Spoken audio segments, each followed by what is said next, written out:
Hey, so this is my intro video. I started the Commish Corner video series. Episode 1 is with the reigning champ of the league, Frank.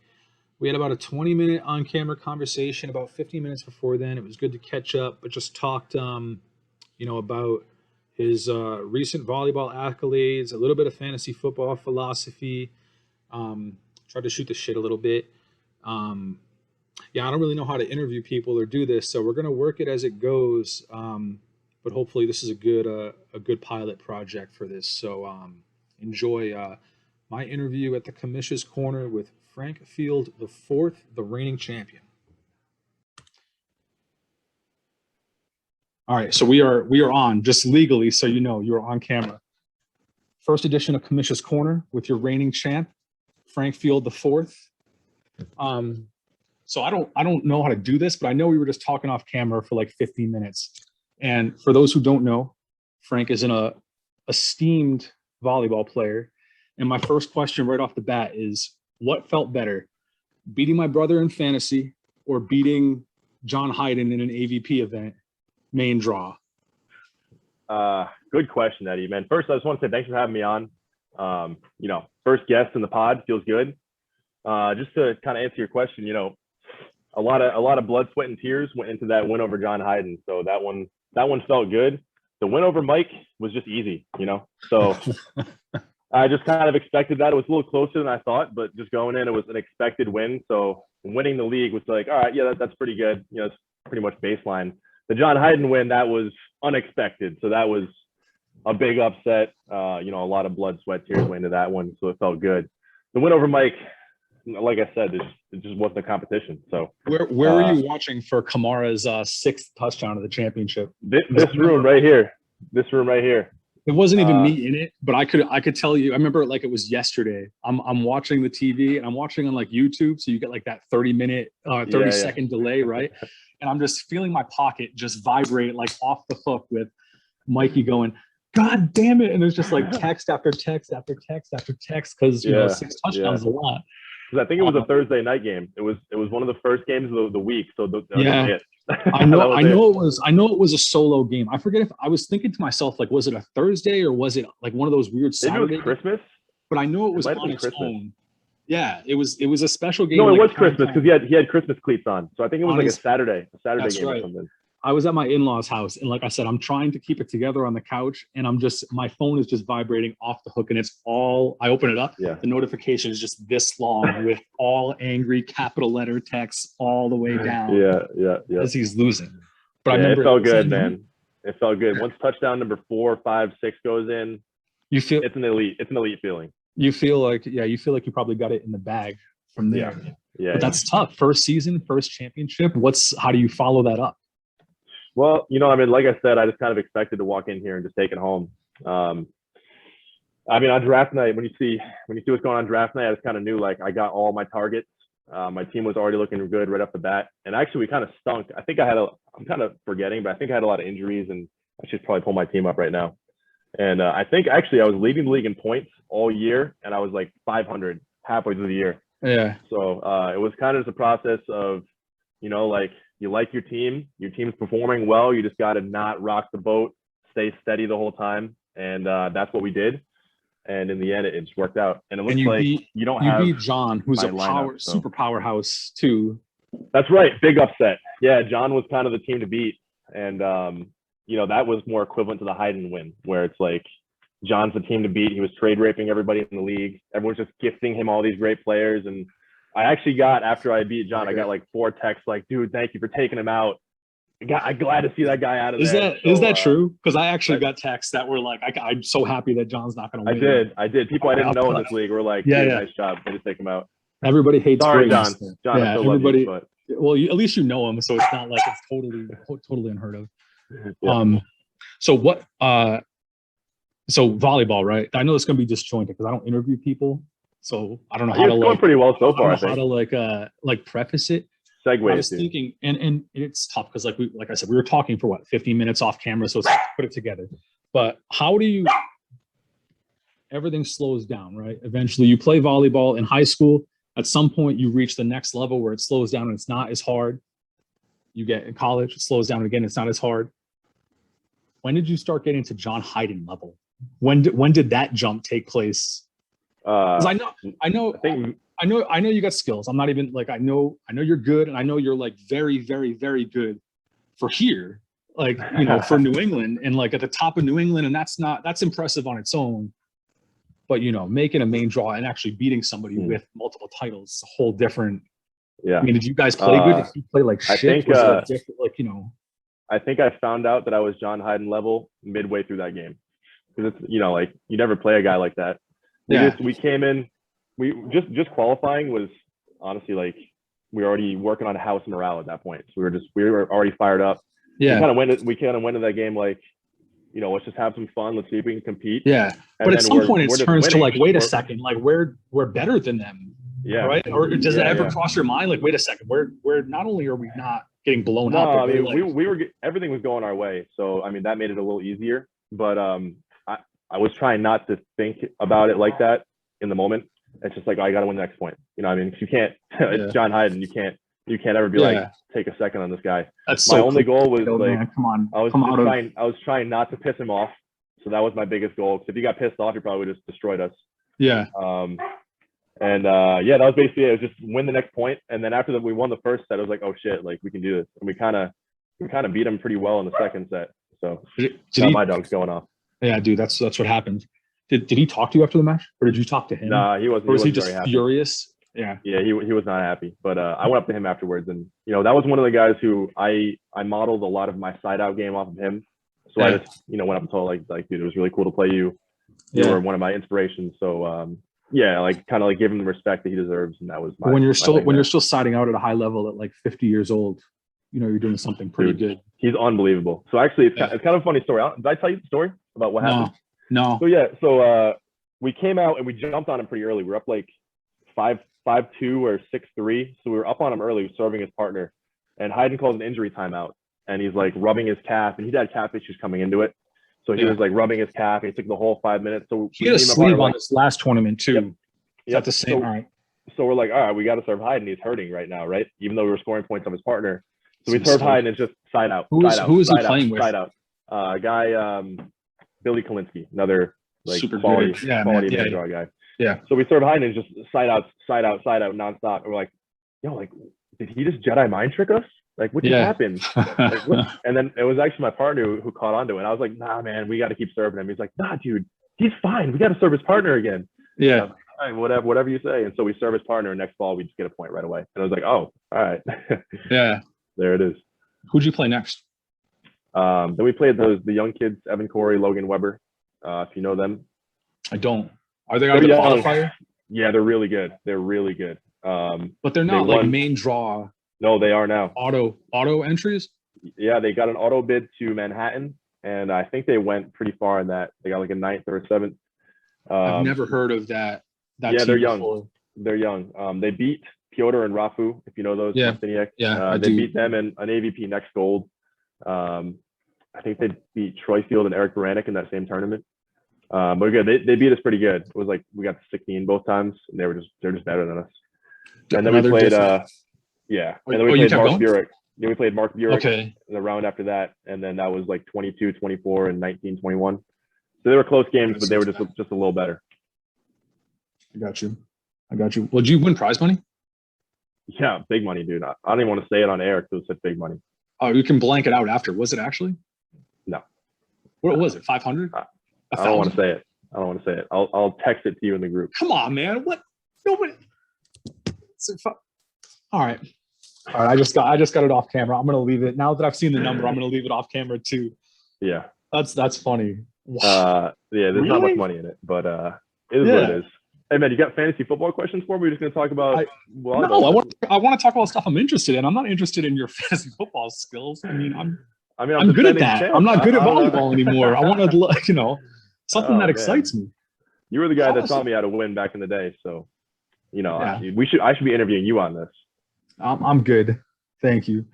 No, everybody who's watching this who didn't know, I coach Frank as a junior. He has far surpassed where I have gone and could go in my career, because I didn't, I'm not in AVP main draws, so that interests me. I don't care about. I'm better than you at fantasy football, so I don't know, man. don't care about Recent that. data does not agree with that. So well, that 1 year sample. All right, one year sample. We'll go fantasy. Why? I just don't know how many people in this league are volleyball players. So Most of them. oh, okay. Yeah, I'd say most, if not all, have played the sport, and if not, they know that I play this sport, so they, they've heard it by proxy. But that's all right. That's fair. No, hey, you're the interviewer. We'll go whatever you want to talk about, man. We'll play it's all good. Why you play all the fantasy sports or just football? Just football. I used to play baseball way back in basketball, but football is the best, man. Where you get the 1 games on the weekend, and then it's all prep leading up to it. And I feel like the seasons get a little tedious when it's just every day going on. Starting lineup, baseball, basketball. Yeah. I got you. Why? So I know if you unpack this all in therapy, I think I play fantasy football because I played way too much like Madden franchise mode and just built teams and traded everybody away, and then rebuilt teams and traded everybody away, which is why I send 1,000 offers every single season. Yeah. I like to move players like that because that's what I played when I grew up. Why? What appeals to you? What is fun about it? Other than like winning, obviously winning's super fun, but like some people don't make any trades at all. Some people make a lot of trades. Some people put in a shitload of time. Some people put in no time. Yeah. Where are you falling on that? That's a good question. NBA 2K was my go-to franchise. So my brother and I, all summer long, we were in high school, we would just do franchises and go to like the year 2040, and we got like rookie drafts and all of that. Like that was my whole childhood basically. So I love that part of it. And then we'd actually do for football, we'd like draft our fantasy teams, and then we would make that our Madden team. We would do like franchises with our fantasy teams too. Nice, so, I've done that too.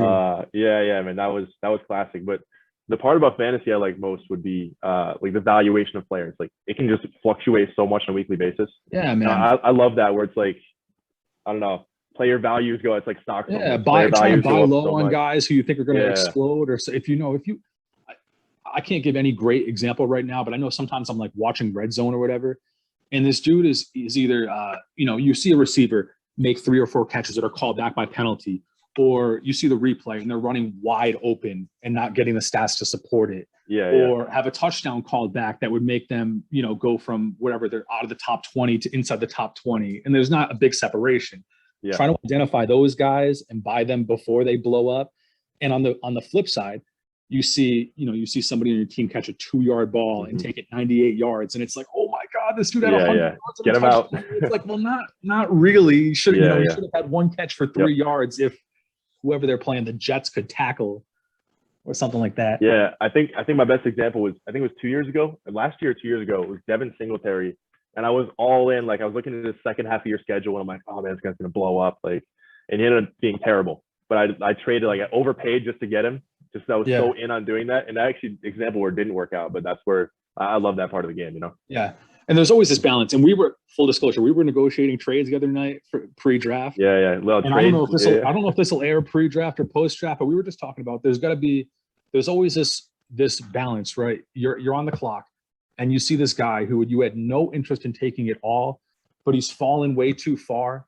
And now you're sitting there like, do I like capitalize on the value, or do I stick to the game plan and get guys that I like and go with that? And it's happened to me like 5 times. I can tell you, like Jonathan Stewart back in the day, was always ranked like in the 40s, and I'd be sitting at like pick 70, and he's falling to me, and I'm just like, I have no interest in owning Jonathan Stewart. He's not good at football. He's not going to put incredible stats, but like he's 30 spots too low. Like, do I just snatch him up? And it's always the wrong move. Yep. I remember my best example of that was, it must have been like 4 or 5 years ago now. I was in a standard league, and this was before ESPN was good at kind of differentiating PPR and standard ranks. And Theo Riddick was ranked like 65 in the greatest standard PPR running back of all time. He was ranked like 65 in standard, and it was probably like pick 90, and he's still on the board. And I'm like, I mean, he's there. He's ranked there for a reason, right? And so I took him, and that's what I'm saying. I cut him in like week 5. It's the same thing. That's Scott. I mean, we'll have Scott on at some point in this thing, but like Scott's guy for years and years and years are those guys who take no handoffs every single game, catch like those 5 balls for like 40 yards. You pluck him in for 10 points, and you just call it a Theo Riddick, James White. I won't. Is this year? I won't get started on my PPR rant, so I'm not even going to go there with you right now. You want to give me the mini? Like, we talk about this too. Like, what's the issue? Like, it separates, it gives value to like James White, the Theo Riddick of back in the day. I don't know, Kenyon Drake this year. Like, it doesn't separate many people. Like Derrick Henry catches no balls and is still a top 5 guy, PPR or not. What's your issue? My biggest argument with it is I don't like being rewarded for points when you didn't do shit on a play. Other than we talked about this national football game. Okay, but you can catch if you're just running a little like in the flat, like you can literally just leak out as a running back or a tight end and catch a ball in the flat, and then get tackled for 1 yard, and you just get like you're trying to make a move in the field and you do nothing and you get tackled and you get one catch for 1 yard. You're acting like that's like super easy. Dude, they're professionals. I know they're professionals. I could do that. Even I could do that. I can leak out in the flat and catch a ball and fall down, and I get a point for that. But then as soon as you got tackled, you would get broken in half. No, I would just fall down. And like pass protection and all that stuff. Like I'm not talking about real football, but why do you think that cheapens it in fantasy? Because like you can't win a league with those guys. So like you can't win a league with Theo. No, this is what I mean. Like I'm a good running back. I take a handoff. I break a tackle and I get a 7-yard carry. That's that's a hugely valuable play in football, and it's worth 7 points. Now the opposite of that is I'm a wide receiver. I run a screen or I run like a slant for 2 yards, and that's worth more points than a really valuable run on first down. And it's just like I don't know. That just bothers me. Like half PPR, I feel like is okay value, but you can't drop a handoff. You can drop a catch. Oh, people have dropped handoffs. Yeah. Well, I mean, that's not a skill. You kind of like run here like this, and you got to like have it. I guess I've never seen. I understand wanting to play standard. I've never seen somebody like actually actively against like PPR league before. 0.5, I'm cool with, but I think a whole point is just that's ludicrous. Even though it's even across the board. I mean, yeah, I don't think like the scoring is unfair. I just think it's just overvaluing a certain skill. Yeah. But other than like the 3 guys I just named, like who, like we're already going way over. This is supposed to be like a mini rant. Now I'm getting pissed. I know, but now you got me interested. Like we're talking, it affects it moves receivers like higher in their tiers. But like name a super good PPR receiver who's not great in standard. I mean, Hunter Renfrow had some valuable weeks last year. So he's garbage. What's a valuable week? Jarvis Landry. Jarvis Landry's. I mean, he's objectively a good receiver, but he's really good in PPR. All right, I guess I see that. Yeah, okay. We were just talking about Deontay Johnson, who you wouldn't draft at 70, but he's going to be a really good value in PPR. So I can't root for the Steelers. Like I see that team, and I know shitty ass fans that I just like. I can't look at them and want them to do well. It's like the Ravens. What's a better example then? I mean, Edelman's another one who's just a high volume guy. Yeah. But Keenan Allen's really good. But aren't those guys? But I don't think it takes anybody from not being draftable to being draftable. Other than like, if you want Renfrow to be like the worst receiver you have, he can be in your team or somebody like that. But like all those other guys are in your standard lineup, regardless, right? They're still your starters in standard. Like maybe they're not getting as many points, but they're still getting proportionally your second or third best receiver. I think we're just going to disagree on it, man. I think it's just more with running backs, where it's like now Nick Chubb, who's maybe the best running back in football, is so devalued because of the catch balls, Yeah.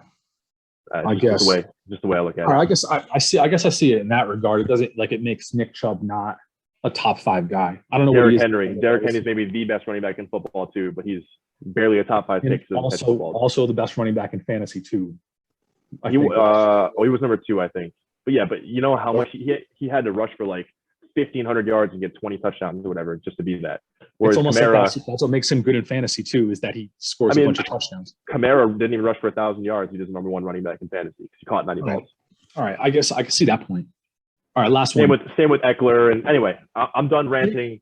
I'm happy to be in the league in PPR. Like it's just adjustment of players and valuations. Like it's fine, but it just bothers me that a 1-yard catch is worth a point. That's all. That's my whole thing with it. That's my whole thing. You know who I'm drafting like every single pick now, right? Give me James White. Give Yeah, me of course. Darrington Evans, who's behind Henry as the third down back. I'm Yeah, I just don't going to know. start an all Giovanni Brady. Bernard. He's You with watched the Tom league back Brady in the now. day? So yeah, I did. You know, the slot shame. You ever see that episode where one of the, I forget if it's Jenny or whatever, starts he starts Jarvis Landry, Julian Edelman, Oh yeah. Allen, and they slot shame her because she's got all the Oh, slot receivers. that's pretty good actually. The joke is good when you have to explain it on camera. Yeah. All right, Yeah. last one, and then we'll bounce. Sweet. Auction or snake, and why? I don't know if you were one of the 95 votes for snake, but Yeah, that didn't really make sense, did it? I don't know. The audit's not complete yet. All right. let me know when they get through on that one. Yeah. I've always done snake, so I was really excited to do auction. That was my whole thing behind it. So I did vote auction. I'm not afraid to tell you my vote. You can see my vaccination card if you want to see that as well. I'm not afraid to. You're gonna get us kicked off YouTube, so I gotta block that out. I thought it would have been fun, because I mean, like in the end, what fantasy comes down to is you want the guys you like, you want to root for. Yeah. And I was kind of excited to there's a player we've talked about who I don't want to name on camera that I really want this year, but I can't necessarily. Right around the second round. Yeah, no, I know you're talking about. I can't rationalize taking him at that point, but I really want him. So I don't know. In auction, I could overpay for him and be fine, or I can take him at his value. So I'm hoping he falls to me, but we'll see. Yeah. All right. I'm good, man. You good? Yeah. Nothing else. That was pretty fun. We'll see it. We'll see how it comes out. But thanks for being the first guest. Thanks. We'll do this again in another 6 months. Once I'm champion again, whenever you play me, we'll have the matchup. We'll have the matchup preview. But this officially kicks off our season. You have the champ on, and your championship defense starts in about 3 days, right? There you go. Hey, one sec. Let me show you something just to kick off the league in the right way. So you guys know what you're dealing with. Hold on. About to whip something out on camera. Whipping something out. Yeah. Just so you guys know what you're dealing with here. Eddie, you're saying it's a fluke that I came in first, but is it a different? What I hear is the reigning Harambe champion. I don't. All right. So not only did I win your league, but I'm also the reigning Harambe champ. So I think you might want to just get your ducks in a row here. You know what Brady says, right? The only ring that matters is the next one. That's right. That's in the past. Hey, look, I'm ready. I'm ready. Locked in. You good? All right. Thanks, bro. Talk to you later.